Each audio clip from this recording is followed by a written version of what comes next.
그 오늘 발제하는 내용에 가만히 보니까 지난번 숙명여대에서 제가 기조 강연할 때 파일을 잘못 바꿔 넣어가지고 아니, 저의 잘못입니다, 교수님. 아니 그게 아닌 것 같아요. 제가 곰곰이 생각해 보니까 제가 바꿔드린 것 같아. 착각한 것 같아. 저 그때 행사하느라 정신없어서 저일 수도 음. 있어요. 여튼 너무 죄송하게 생각하고, 아니에요, 아니에요. 네. 근데 근데 그냥 급한 일이 있으시다고 조금 늦게 들어오신다고 하셔서 저희가 먼저 시작을 해도 될 것 같습니다. 홍성민 교수님께서 사실 그 발표 준비를 해주시면서 내용이 너무 많다 그러면서 AI로 녹음된 동영상을 보내주셨었는데 제가 직접 그래도 발표를 해주시는 게 좋을 것 같아서 다시 한번 부탁을 드렸고 원래 저희 두 분 발표가 다들 이제 30분씩 계획이 되어 있었는데 홍성민 교수님 발표문이 조금 길어서 40분 정도 사회자 직권으로 드리고자 합니다. 저희 4시 딱 되면, 이제 4시 됐네요. 홍성 교수님 발표 먼저 시작을 하고, 네, 그 다음에 이제 박일우 교수님 발표해 주시고, 잠깐 쉬었다가 저희 토론 진행하도록 하겠습니다. 네, 선생님 네, 시작해 그, 주시기 바랍니다. 그럼 시작할까요? 네, 네, 감사합니다. 먼저 네, 홍성기입니다. 먼저 이 학회 컬로키엄에 초대해 주셔서 대단히 감사하게 생각합니다. 오늘 발제할 내용을 먼저 소개드리겠습니다. 이 먼저 제가 한국 교양의 그 이중 구조라고 말했던 거 그거는 이 1953년에 이제 시작된 네, 일반 교양 과목의 내용인데요. 필수 과목과 배분 이수로 이루어졌습니다. 뭐 누구나 다 아는 표현인데 실제로는 이 필수나 배분이라는 것이 굉장히 그 역사를 봐야지 이해할 수 있는 내용들이에요. 그래서 어떻게 보면은 우리가 너무 익숙한 표현들, 이 그런 표현의 의미를 지금 찾고 있는데, 예를 들어서 필수 선택, 이거 뭐 이수구분 아니야? 이렇게 생각하실지 모르겠지만, 네, 그렇지 않습니다. 이거 19세기 미국 컬리지가 100년간 전쟁한 겁니다. 그 다음에 20세기 초에 이제 배분 이수가 미국에서 시작됐고요. 그래서 그 배분 이수의 문제점 등등등을 조금 소개한 다음에 그것이 다시 이 한국 교양교육 시작할 때의 배분 이수와 어떤 관계가 있는지 그리고 이러한 그 역사적 배경을 좀 알고 나서 우리가 한국 교양교육의 이중 구조를 보면은 안 보이던 게 보인다는 겁니다. 네. 그러니까 그 점이 오늘 발전 내용에서 굉장히 중요한 부분이고요. 그 다음에는 이제 2016년에 나온 교기원 표준 모형에 대해서는 저도 제가 이 표준 모형 만들 때 참석해서 그 과정을 좀 알고 있습니다. 그래서 그 내용을 조금 소개해드리고 짧게. 그런데 알고 보니까 이것이 바로 1953년에 한국 교양의 시작의 구조와 똑같다는 겁니다. 이중 구조와.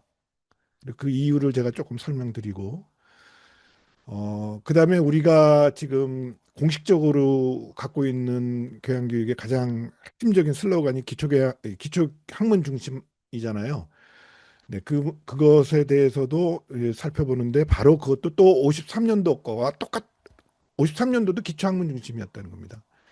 그럼 여기서 굉장히 큰 질문이 일어나죠.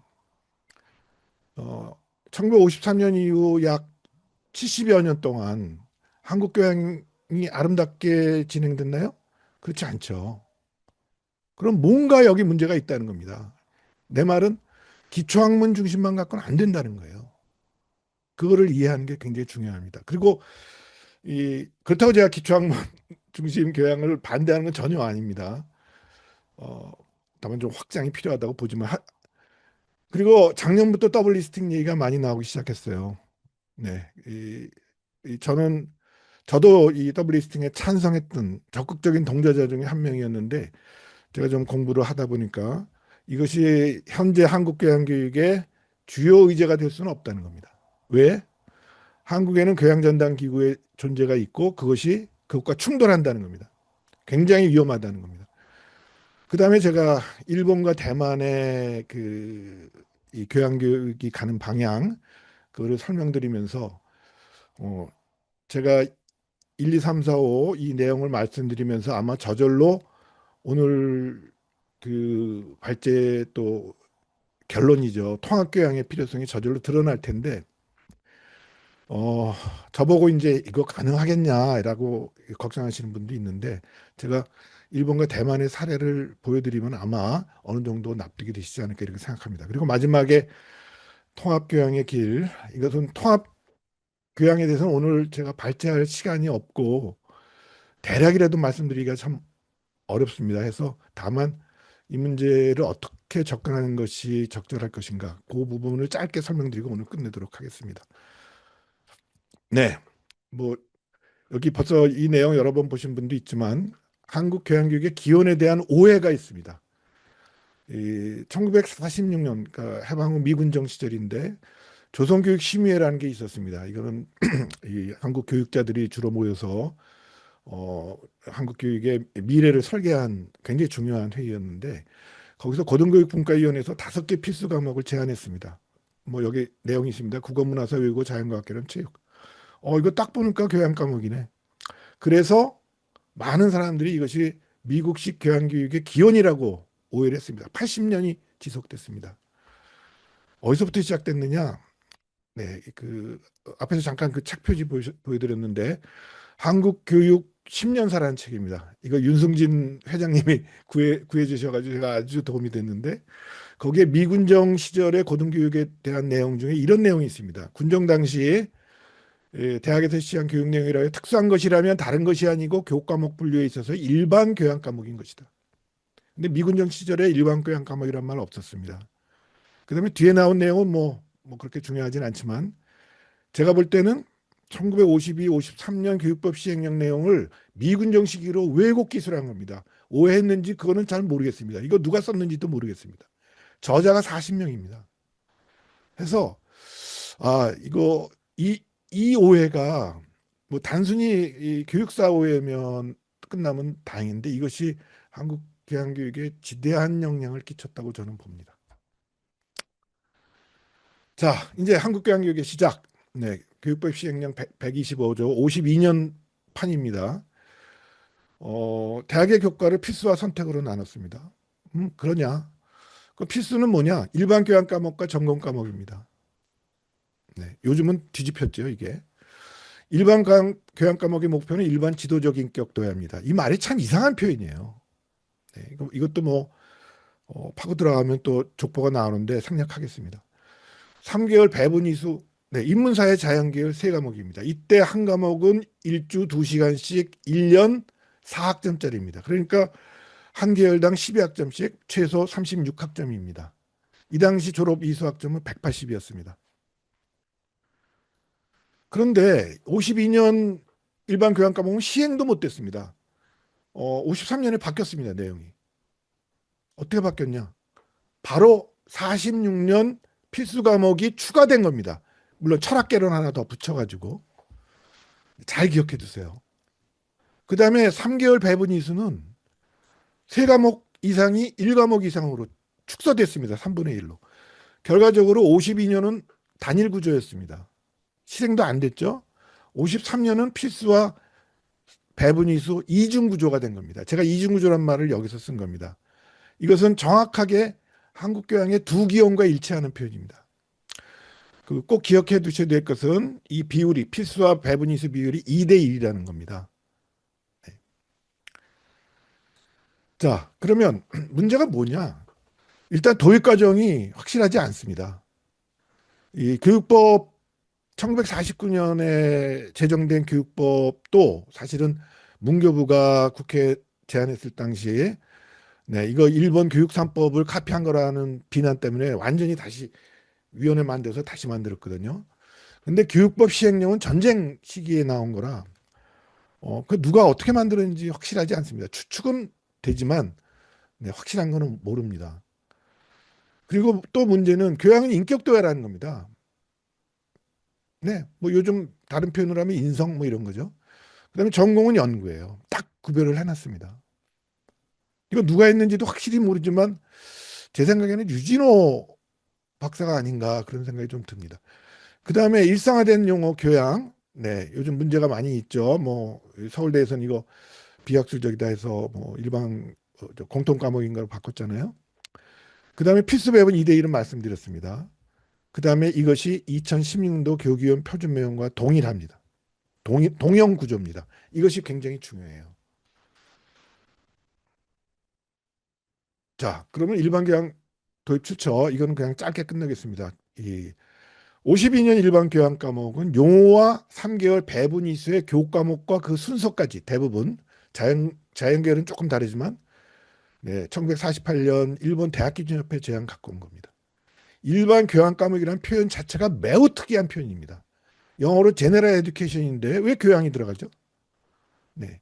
교양이 동북아시아 고등교육 교과 과정에 들어간 것은 북한 빼고 한국이 처음입니다. 네. 한국에서 일반 교육이라는 표현은 고등교육에서 쓴 적이 없습니다. 이거 어디서 왔겠어요? 일본에서 47년부터 50년 사이에만 잠깐 썼던 표현, 그걸 가져온 겁니다. 이 50년대 이후 일본은 일반 교육으로 바꿨습니다. 그다음에 교양 도야는 모두 빌딩식 일본식 번역어인데 이것도 뭐 계보 따지자면 복잡하니까 오늘은 그냥 넘어가도록 하겠습니다. 여기 이제 한국 교육법 시행령 52년도과 일본 대학기준협회 48년도 건데 뭐 대략 보십시오. 시간이 없으니까. 네, 뭐 순서 철학, 윤리학, 문학, 역사, 심리학, 철학, 윤리학, 문학, 역사, 심리학 이렇게 등등등등 똑같잖아요. 이거 제가 수학적 확률 한번 계산해 봤더니 이거 거의 0입니다. 0. 같을 수가 없는 겁니다. 근데 오늘은 그게 주요 의제가 아닙니다. 뭐 일본에서 왔다 이런 건 뭐 별로 중요한 게 아닙니다. 자, 그러면 필수와 선택 이 문제입니다. 해방 전에 성교사 설립 전문학교 있었죠? 영희 전문, 이화여전, 숭실배제, 미국의 LAC 이 필수와 선택 교과 과정 갖고 옵니다. 이건 제가 직접 확인했습니다. 미국의 LAC에 자료 보내달라고 해서 본 겁니다. 그다음에 보성, 숙명 등 밀립 전문학교 네, 필수 선택으로 구성됐습니다. 경성제대 관립전문학교 필수 선택입니다. 관립전문학교는 제가 전부 다 그런지는 확인 못했지만 일부 관립전문학교에서는 확인한 게 있습니다. 그다음에 일본의 고등교육기관은 1918년에 대학령이라는 게 생겼는데 그 이후 필수와 선택으로 구성됩니다. 그리고 동경제대 법문학부에서 그 필수는 조금 줄이고 선택은 조금 늘렸어요. 그 영향은 어디서 온 것인가?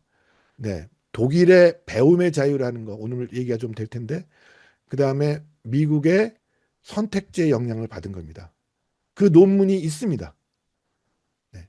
결과적으로 보면 사실 해방 전의 고등교육기관의 교과 과정은 뭐, 뭐 쉽게 말하면 네, 서양의 영향 받은 겁니다. 네, 이건 뭐 동경상과대학 1920년도 교육과정인데 잘 안 보이시겠지만 여기 뭐 선택, 필수 선택 이런 것이 있죠. 뭐 네, 그 다음에 이제 조금 얘기를 해드릴 게 서울대 필수 과목에 대한 기술입니다. 교양교육 60년사입니다. 2006년에 나온 건데 여기 미군정 고등교육과정 운영에 나타난 또 하나의 변화는 필수 과목과 선택 과목의 도입이다. 네, 해방 전에 있었던 거 아니에요. 이거 명백한 오류입니다. 그 다음에 필수 과목은 해방 후 서울대학교 교육의 새로운 특징이었다. 그런가요? 아니잖아요. 네, 이거 서울대학교 60년사에 기술된 내용입니다. 그리고 경성 제대 법문학교 교과과정과 관련돼서는 70년사에 이런 내용이 나옵니다. 전공 과목 선택 과목이 일제강점기 제국대학에 있었던 교과목 명칭이지만 필수 과목은 서울대학교 개교 후 새로 추가된 것이었다. 70년사입니다. 이런 오류는 서울대학교 20년사부터 시작됐고 20년사는 뭘 받았을까요? 바로 한국교육 10년사입니다. 네. 그러니까 거의 80년 동안 잘못 알고 있었던 거예요. 근데 문제가 그냥 개별 대학 역사 이거 뭐 오류 많거든요. 어느 대학이나. 근데 거기서 끝나면 다행인데 문제는 필수 과목을 미국식 교양교육이라고 단정함으로써 어떤 결과가 나오느냐. 대학 교양교육이 중등교육화하는 겁니다. 이것이 문제인 겁니다.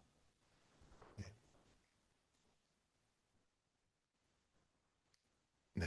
이제 19세기 미국 대학 칼리지 교과과정 조금 보겠습니다. 이거는 하버드의 1825년, 26년, 네, 그 애니얼 리포트에 나와 있는 거 제가 조금 정리한 건데요. 뭐 이거 다 볼 시간이 없으니까 그리스 라틴어 있죠, 수학 있죠, 뭐 영문법 이런 건 좀 연설문 이건 뭐 레토릭인 것 같고 도덕 철학, 자연 철학 이런 거 있잖아요. 천문학 이거는 옛날부터 있었던 쿼드리비움의 하나죠. 네, 쉽게 말해서 전통적 미국 식민지 컬리지 자유교육은 처방된 필수 과정입니다. 이거 모두 다 필수 과목이에요. 그리고 이것들은 딱 연계되어 있습니다. 나중에 그 얘기 하겠습니다. 그 다음에 입학 연령은 대략 15세 정도 됩니다. 평균. 그 다음에 컬리지는 대학의 부모 역할을 했어요. 네. 이 기숙사에다 놓고 아주 엄격한 규율입니다. 그리고 수업 방법은 암송이 이 주 수업 방법입니다. 그러니까 뭐예요, 이거? 중등교육이죠. 예일 리포트에 자신들도 그렇게 썼습니다. 김나지움 정도의 중등교육이라고.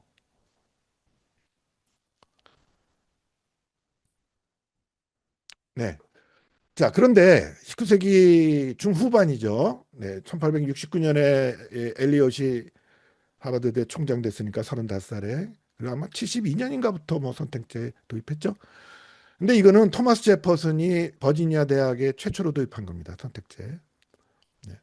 자기들 책에서는 이거 성공했다고 말하는데 우리 박병철 교수님 말로는 이거 몇 년 하다가 변질됐다, 실패했다 이렇게 말씀하셨습니다. 그러면 제퍼슨은 어디서 갖고 왔을까 이거? 이거는 아예 기록이 있습니다. 독일입니다. 독일의 배움의 자유, 레른 프라이하이트라는 것과 가르침의 자유, 교수들이 그건 레어 프라이하이트 이 두 개 갖고 온 겁니다.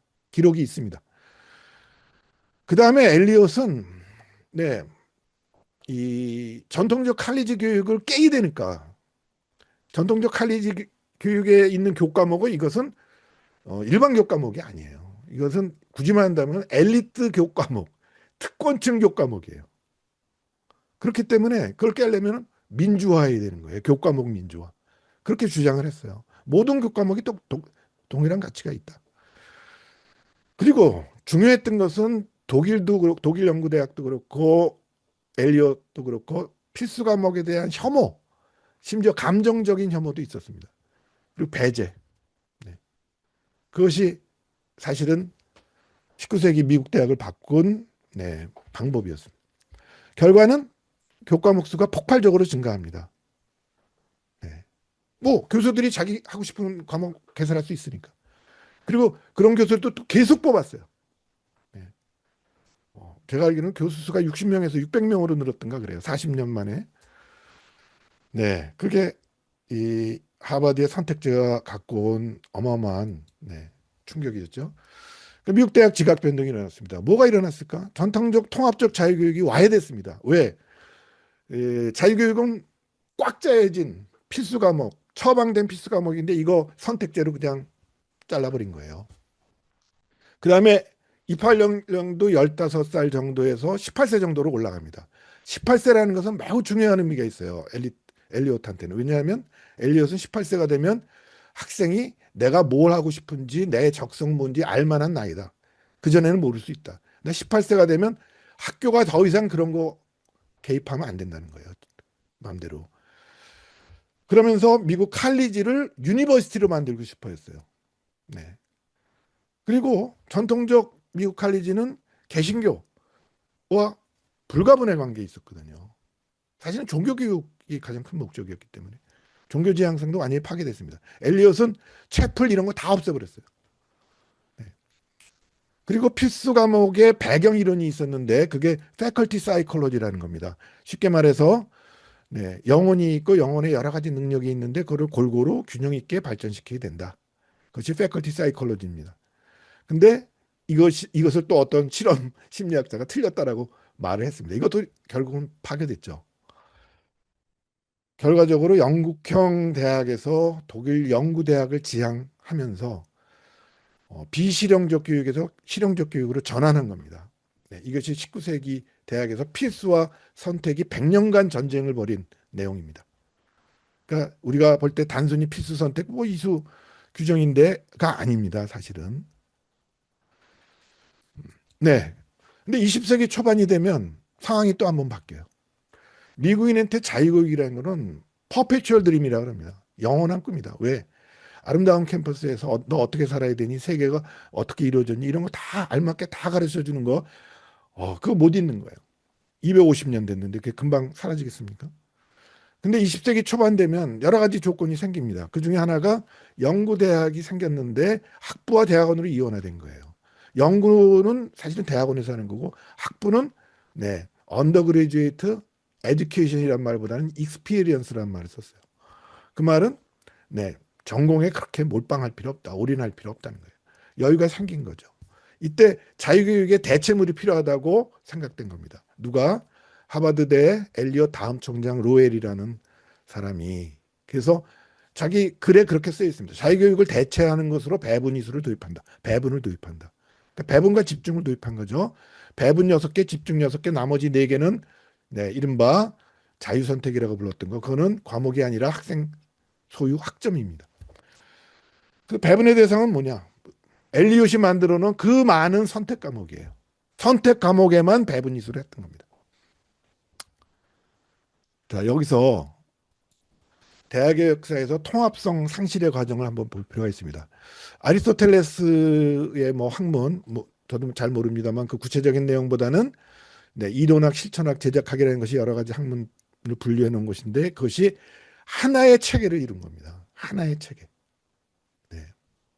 그렇겠죠. 한 철학자가. 여기서 철학이라는 것은 그냥 학문이라고 보면 됩니다. 그리고 논리학은 모든 학문의 도구 이렇게 돼서 구성되어 있는데 이것이 12세기에 네, 아랍에서 이 스페인 반도를 거쳐서 이렇게 중세대학으로 가면서 네, 우리 아르테스 리베랄레스와 합쳐지면서 이른바 스콜라 철학이 만들어집니다. 스콜라 철학은 네, 필로소피 오브 스쿨맨입니다. 그런데 저도 몰랐던 건데 바로 이 스콜라 철학이 17세기에서 19세기 초까지 미국 컬리지의 교과 과정이었다는 겁니다. 그 책이 있어요. 네. 우린 중세에서 끝난 줄 알았는데 그게 아니었던 거예요. 내용인적 형이상학, 도덕철학, 자연철학, 고전어. 네. 아까 보셨잖아요. 하버드대 19세기 초반. 양쪽 모두 다 통합된 거예요. 네. 스콜라 철학은 이중적인 통합성이라고 저는 봅니다. 아리스토텔레스가 이미 통합체계인데 거기에다 기독교 신앙이 전체를 또 통합시키는 거예요. 그러니까 완전히 통합된 거죠.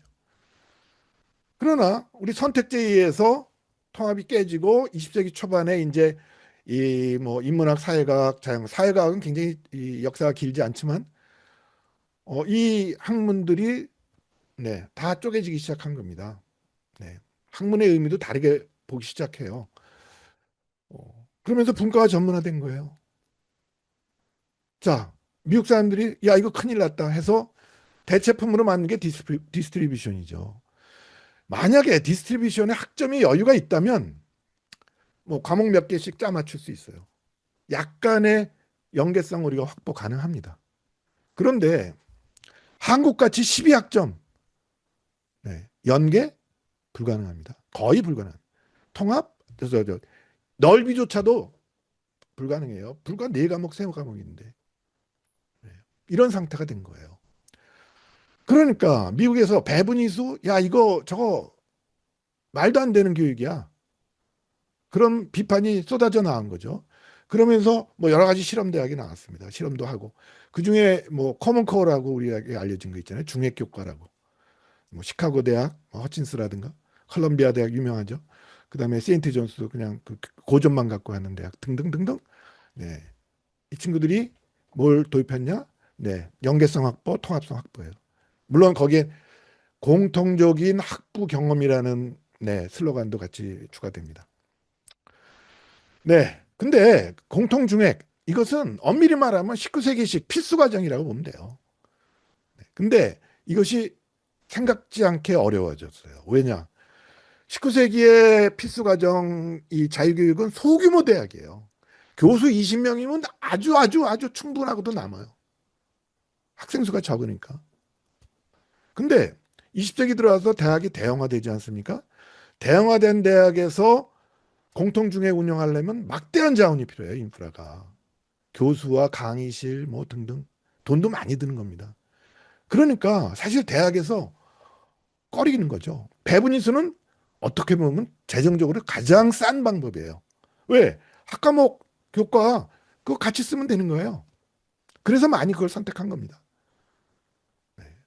그러니까 19세기와 20세기는 재정적인 관점에서는 필수와 선택이 역전돼 버린 겁니다. 필수가 돈이 더 많이 들어요. 근데 또 다른 문제는 뭐냐면 필수를 도입할 때는 학생의 동질성이 전제돼야 돼요. 그렇지 않으면 골치 아파집니다. 근데 미국이 다인종 사회 다문화 사회 아니에요. 그것이 1960년대부터 학생운동 시작하면서 네, 1980년, 90년에 이른바 컬처워 문화전쟁으로 가면서 왜 서양 문화만 가르쳐? 이런 거예요. 교양에 직격탄을 맞은 거죠. 그러니까 대학에서는 어떻게 반응하냐면 아, 이거 골치 아파. 그냥 자유선택. 야, 그 학점 더 올리자. 교양 줄이고 그쪽으로 올려. 네. 그렇게 된 거예요. 여기서 이상한 현상이 벌어져요. 어떻게 보면 당연한 현상입니다. 이거는 1979년 책인데 카네기 재단 중액교과정에서 자유선택으로 혹은 배분이수와 자유선택으로 가다가 다시 중액과정으로 와요. 이것이 왔다 갔다 하는 이른바 시계추 현상이 생기는 겁니다. 이거 굉장히 중요한 현상이에요. 원인이 뭐겠습니까? 중액교과를 했더니 재정 문제, 학생의 이질성 증가 뭐 왕왕되죠. 아유 귀찮다. 배분이수나 자유선택으로 가자. 배분이수나 자유선택으로 갔더니 뭐가 없어져요? 통합성 없어졌잖아요. 그럼 아유 이거 안 되겠다. 자유선택으로 저 통합으로 다시 가자. 중액으로 다시 가자. 이렇게 된 거예요. 그러니까 왔다리 갔다리 한 거예요. 근데 가만히 깊이 생각해 보면 이 근본 원인은 다문화 사회에 있는 게 아니에요. 만약에 배분 이수에 통합 과목을 네, 집어넣을 수 있었다면 문제 해결되는 거예요. 근데 그런 걸 누가 합니까? 학과에서 해요? 안 하죠. 네. 바꿔 말해서 20세기 초반에 하버드의 배분에 결정적인 결함이 있었던 거예요. 학과들한테 맡겼던 것이 저는 역사적 실책이라고 봅니다. 바꿔 말해서 교양 전담기구가 있었어야 되는 거예요. 그리고 그 교양 전담기구는 통합 연구와 교육을 전담하는 기구가 됐어야 되는 거죠. 그렇지 못한 거예요. 그러면 그 연구 빼보면 안 될까? 네, 미국도 그걸 했어요. 시카고 대학에서 교양대학, 이건 아마 리버럴 아트 칼리지일 거예요. 이름이. 유니버시티 안에 리버럴 아트 칼리지. 네. 이 카네기 재단 연구소에 보면 2등 시민 취급을 받았다는 거예요. 연구 기능이 없어지니까. 네. 남 얘기가 아니죠, 이거. 자, 그럼 미국 배분이수 결과는 뭐냐? 이거 뭐 다 아시는 거니까 빨리 하겠습니다. 자유의 넓이만 남았어요. 통합성 연계성은 물론 날아가고 학생들은 깊이가 낮은 과목 선해. 왜? 교양은 그냥 의무니까. 교양 과목은 교수의 연구 대상도 아니에요. 그다음에 교양 과목은 그러나 학과들의 교수들의 자산으로 간주해요. 그런 얘기가 많이 나옵니다. 그러니까 교양의 정책성 위기가 반복되는 거예요. 바로 옆에 있는 책이 유명한 그 카네기 재단 77년도 연구소인데 네, 재난지역이란 말을 썼죠. 아주 이게 유명한 표현이 됐는데 돌이켜보면 미국 식지에서 이 배분이수는 자유교육과 전문화의 불안정한 타입이에요. 불안정하고 불완전한 타입입니다.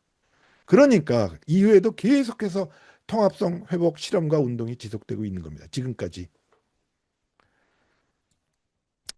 자, 우리 여태까지 좀 미국의 필수와 선택 문제를 봤으니까 53년도 일반 교양 과목 이중구조 다시 한번 보자고요. 뭐였습니까? 필수 6과목, 배분이수 3과목이었잖아요. 근데 배분이수는 뭐였어요? 필수와 선택의 타협이었잖아요. 그렇죠? 근데 그 타협에다 또 필수 과목 6개를 얹은 거예요. 이게 뭘 의미합니까? 물론 그것이 어떻게 나왔는지 아무것도 모르면서 했을 거예요. 그러나 결과적으로는 뭐냐? 네. 교양교육의 중등교육화 문을 활짝 열어놓은 거예요. 53년도 이중구조가. 네, 배분이수가 축소됐다는 건 이미 말씀드렸고, 그 다음에 필수 과목은 그 이후에 뭐 여러 가지 정말 오디세이를 합니다. 대학 기초, 그 다음에 전공 기초, 기초교육, 네, 그 다음에 대학교육 보편화되면 보수교육 들어오죠. 그 다음에 필수 교육 얼마나 좋아요, 이거. 국가나 외부에서 대학생 전체를 의식이나 뭐 뭡니까? 뭐 직업 역량, 뭐 그다음에 등등 지식 자체를 조종할 수 있는 통로잖아요, 이게. 얼마나 좋아요, 이거. 국가 국가 법정 필수, 재단 필수, 그다음에 정책 사업 많잖아요. 뭐 소프트웨어 중심, AI 중심 뭐 많죠. 인성, 역량, 뭐 CW 그다음에 뭐 코어 등등등등. 네. 그리고 이런 상황에서 배분이 있어. 원래 자유교육의 대체물이었어요. 뭐 미우나 고우나. 그건 완전히 찌그러졌잖아요. 연계성 없어요. 넓이도 확보 못해요. 이 정도는. 그러니까 결과적으로 뭐가 생긴 겁니까? 지난 7, 80년 동안 교행이라는 것은 교육 효과가 미흡해. 그러니까 그나마 확실한 거 전공 기초로 가. 그거예요. 정체성 상실되는 거예요. 이거 저거 다 해야 되잖아요. 그다음에 학수성 상실되죠. 그러니까 연성화 현상 나오는 겁니다. 그다음에 정책 사업 이거 단기성이에요. 이게 모래성이거든요. AI 모래성 아닐 것 같습니까? 그러니 자원 없는 교양에서 어떻게 하겠어요? 이거 찢어다가 저기다 붙이고 대문 갈아가지고 문패 갈아가지고 하는 방법밖에 없어요. 그러니 교과 분열증이 안 생깁니까?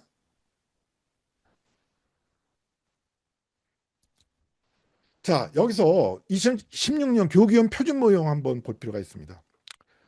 예, 저도 거기 아까 말씀드렸지만 예, 관련했거든요.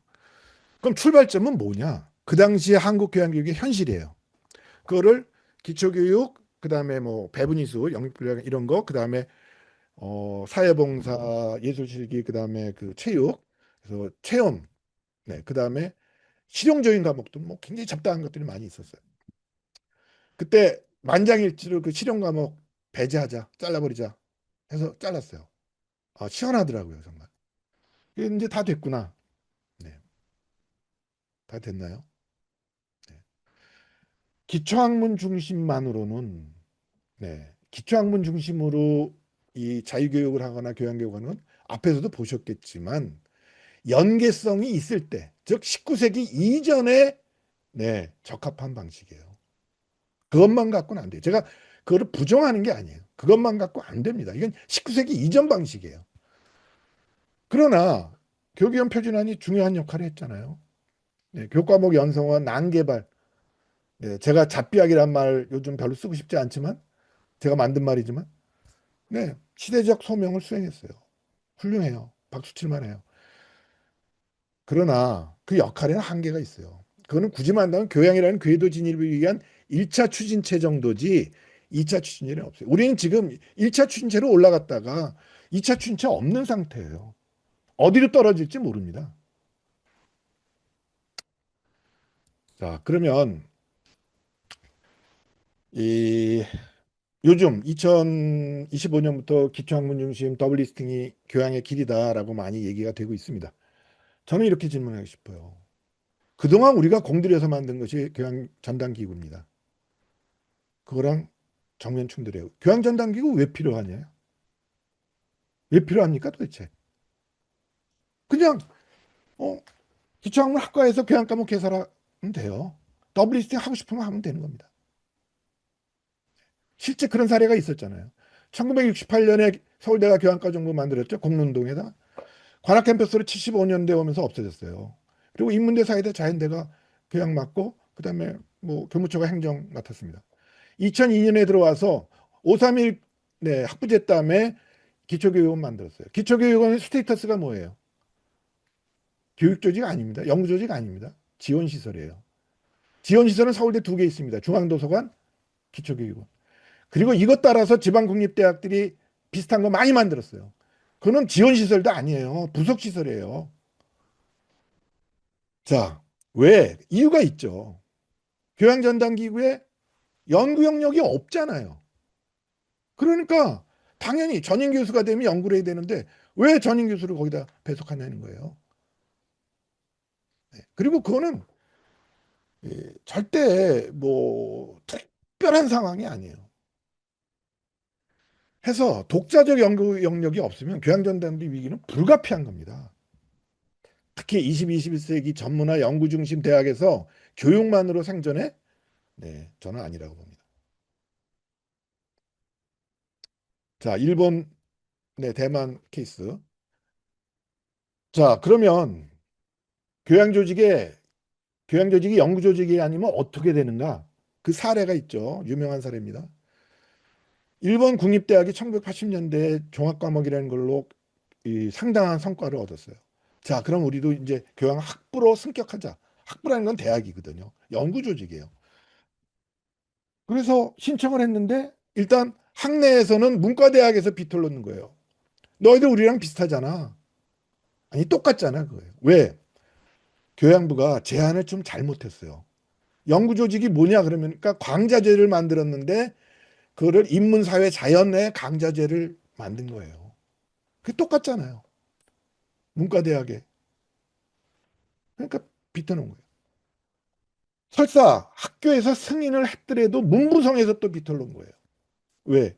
너희들 전문 영역이 뭐야? 없잖아. 이렇게 해서 두 군데만 됐습니다. 히로시마 대학이랑 또 다른 대학. 네. 그게 뭐의 배경이냐? 바로 1991년 대강화의 배경이에요. 이게 요시다 교수가 네, 대학과 교양교육에 쓴 내용 중 아주 일부 제가 발췌한 겁니다. 교양학부의 학부화가 이루어지는데 문제 해결은 교양학부의 폐지밖에는 해결이 없다. 네. 그래서 그 최애 수단을 일본 정부가 내린 겁니다. 91년에. 그러니까 법적으로 교양은 더 이상 교과목이 필요가 없는 거예요. 안 해도 돼요.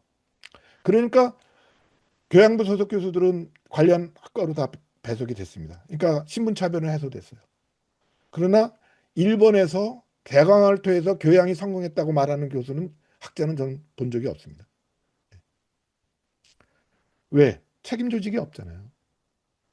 그런데 다른 스토리 하나는 제가 말씀드리고 싶은데 2015년 이후에 일본의 국립대학을 중심으로 해서 종합과학부, 뭐 창생학부, 공창학부 이런 명칭으로 많이 생겼어요. 이 통합학부들이. 예, 그 내용은 제가 잘 모르겠습니다. 뭐한 군데는 가봤는데 이거 조사 연구가 필요해요. 이런 거 꼭 해야 됩니다. 예, 지금 독자적인 포럼도 하고 있다 그래요. 자, 이제 대만은 그럼 어떻게 했을까? 저보고 홍성기 교수 생각은 굉장히 이상적이지만 그거 되겠어? 비현실적인 얘기야. 네, 어렵다는 건 인정해요. 저는 통합을 연구하는 교양 조직이 필요하다고 보는 사람이니까 안 된다는 거예요. 그런데 저는 어렵다는 건 인정하지만 제가 이상적이라는 거는 동의 못 합니다. 절대. 왜? 대만의 사례가 있는데. 대만, 뭐 길게 얘기하지 않고 58년에 대만 정부가 공통 필수 과목 도입했습니다. 이거 46년 한국의 필수 과목과 똑같은 스테이터스예요. 국문, 영문, 중국 통사, 국부 사상. 그러니까 모든 대학이 다 해야 되는 거예요. 대만이 민주화되고 95년에 대만 대법원이 공통 필수 과목 위헌 판결을 내렸습니다. 왜 국가가 대학 교육에 개입해? 네, 그거예요. 그래서 네, 좀 못해요. 그런데 더 놀라운 거는 대만의 통식학계가 한 걸음 더 나간 거예요. 공동과라고 여기 쓴 거는 필수 과목이에요. 공동 필수 과목. 그거를 통식화하라는 거예요. 통식화한다는 것은 뭐 쉽게 말하면 배분이수 쪽으로 바꾸라는 거예요. 그걸 권장하기 시작했어요. 구체적으로 전부. 네. 그다음에 어학 같은 거는 뭐 중국어 자체도 이거 고등학교에서 배워야지 왜 대학교 가서 배우니? 이런 식이에요. 네.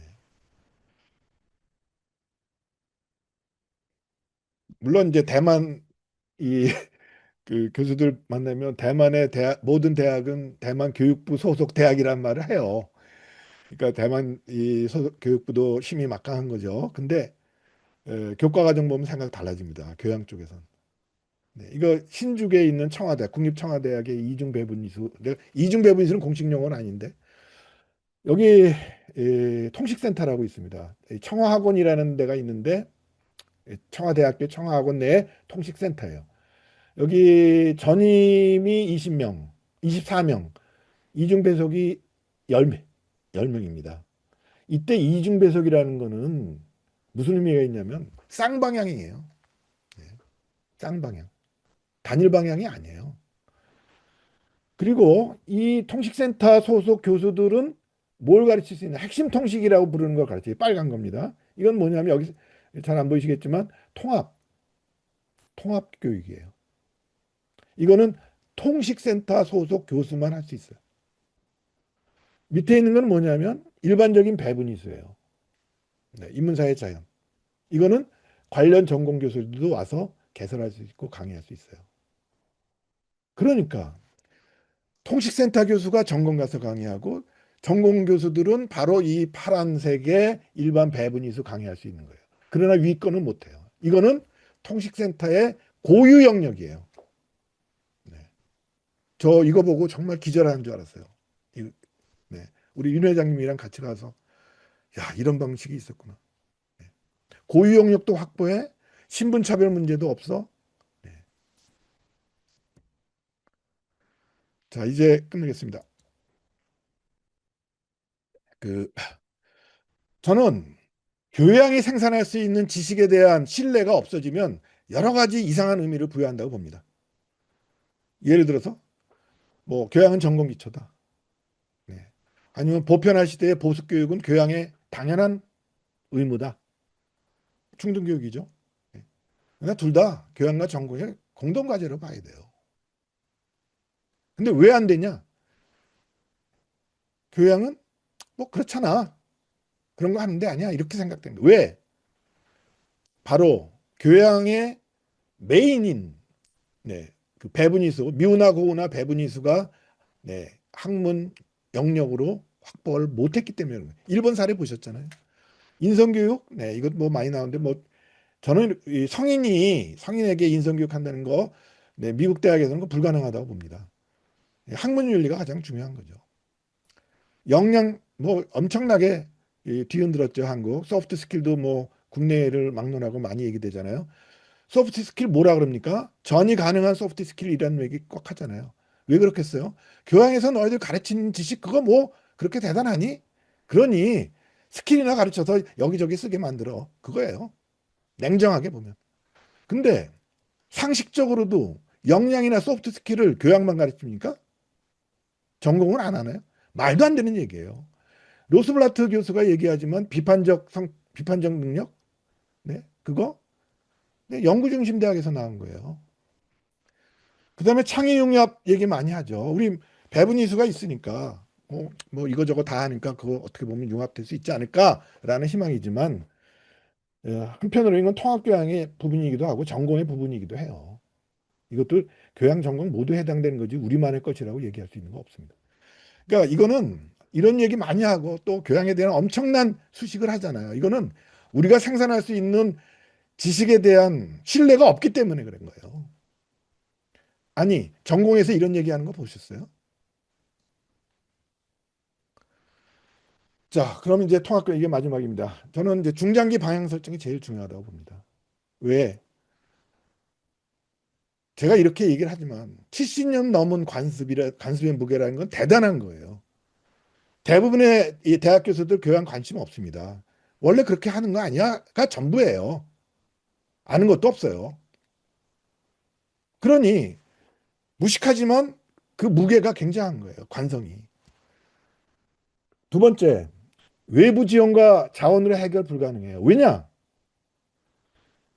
지금의 이중 구조는 외부의 필요에 의해서 고착된 거예요. 그 외부가 그걸 바꾼다고요? 자기 이해관계를 포기한다고요? 말도 안 되는 얘기예요. 따라서 빠른 개혁하기, 뭐 혁신이란 말부터 바꿔야 돼요, 이거. 그거 기대는 그거 하지 말아야 됩니다. 시간만 낭비. 노노에 가난하고 낮은 지 억울하더라도 빨리 버리려고 하지 마. 이런 얘기가 나옵니다. 왜냐? 네. 이 빨리 바꾸려고 할수록 더 안 되거든요. 네. 부정의에도 인프라가 있고 토대가 있는 겁니다. 뿌리가 있는 거예요. 그거 쉽게 안 뽑혀요. 해서 저는 일단은 중장기적 방향 설정을 하자. 2단 추진체. 기초학문 중심만 갖고 안 돼요. 더블 리스팅은 우리 이 한국 교양의 핵심인 교양전담기구의 존폐 위기를 만들 거예요. 그리고 일단은 논의하고 합의하고 연구해야 돼요. 빨리빨리 교과목 만들려고 그러면 저는 절대 실패한다고 봅니다. 융합 교과목 얼마나 많이 만들었어요. 교기원이 얼마나 많이 만들었습니까? 어디 있습니까, 지금? 다 폐기됐죠. 해서 이미 갖고 있는 자원 활용하자는 거예요. 그게 뭐예요? 갖고 있는 12학점 있잖아요. 뭐 지금 제가 며칠 전에 학교 가 보니까 이거 줄이려고 그런다 하더라고요. 방아시대. 그다음에 교양전담 기관 있지 않습니까? 미국에도 없는 거예요. 네. 그다음에 학회에 있고 협의회 있고, 네. 교기원 살려야 되죠. 그래서 이 자원 활용해서, 네. 중장기적으로 천천히 해야 돼요. 천천히 컨버팅 해야 돼요. 빨리 하지 말자. 하지만 중장기 계획은 빠른 시일 내에 결정해야 되는 겁니다. 근데 문제가 있죠. 내가 뭐 통합 교양이 뭔지 그 연구 영역이 뭔지 지금 조금도 말씀 안 드렸지만 일단은 자신의 전공을 넘는 새로운 연구 영역 개발해야 되고 그리고 당연히 회의가 있고 불안하죠. 네, 맞습니다. 그런데 저는 이렇게 봐요. 그런 회의와 불안이 없으면 한국 교양 미래도 없습니다.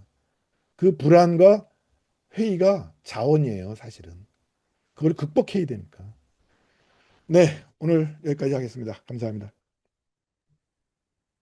네, 교수님 감사합니다. 저희 동서양을 막론해서 역사적으로 그다음에 삼국 전체의 교양 교육을 통틀어서 현재 저희가 처한 문제들에 대해서 짚어주시고 앞으로의 방향에 대해서 통합교육이라고 하는 것들을 제안을 해주셨는데 마침 다음 발표하실 박일호 교수님께서 통합교양교육을 중심으로 아마 말씀을 해주실 것 같아요. 그래서 박일호 교수님 말씀 듣고 그다음에 저희 잠깐 휴식 시간 갖고 질의응답 시간에 또 많은 논의들이 있도록 하겠습니다. 박일호 교수님, 네, 발표 부탁드리겠습니다.